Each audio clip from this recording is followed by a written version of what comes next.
Aventure d'Echo. Partie 20. Le gardien de la ville. Les semaines qui suivirent l'épisode du pont brisé confirmèrent une chose.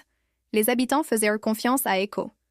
Il n'était plus seulement le fidèle compagnon de Daniel, il était devenu une sorte de symbole pour la communauté.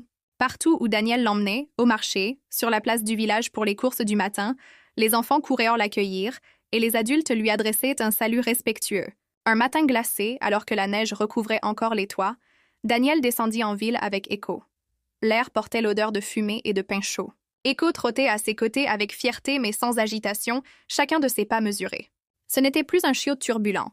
Il avançait avec une dignité tranquille que tous remarquaient. En approchant de la place, des cris résonnèrent. Un cheval, effrayé par la chute d'une charrette, s'était libéré de ses rênes. Il galopait dans la rue, les sabots martelant bruyamment, les yeux affolés.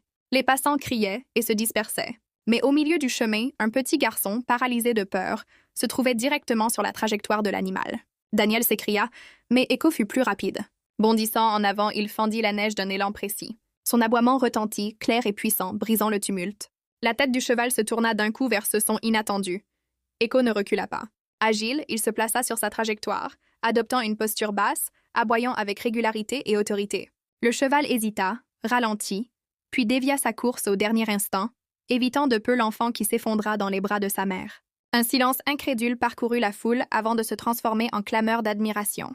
Echo, lui, fit un simple cercle et revint vers Daniel, la queue droite, calme, comme si ce geste n'était rien d'autre que son devoir. Un villageois posa la main sur l'épaule de Daniel. « Ce chien a sauvé plus de vies que je ne saurais compter. Il est à nous tous maintenant, un gardien. » Daniel sourit, empli de fierté. « Non, il est à moi. Mais, oui, il veille sur nous tous. » Le soir, assis sur le porche, Daniel contempla les lumières de la ville. « Ils comptent sur toi désormais, Echo. Tu es leur protecteur autant que le mien. » Echo resta droit, une fine poussière de neige sur le pelage, les yeux brillants de détermination. Le garçon qui l'avait sauvé, les acclamations, la confiance des habitants, tout confirmait ce que Daniel savait déjà. Echo n'était plus en train de grandir vers sa destinée. Il y était arrivé. Il était devenu le gardien. S'il vous plaît, partagez cette vidéo puis abonnez pour les restes épisodes. Merci.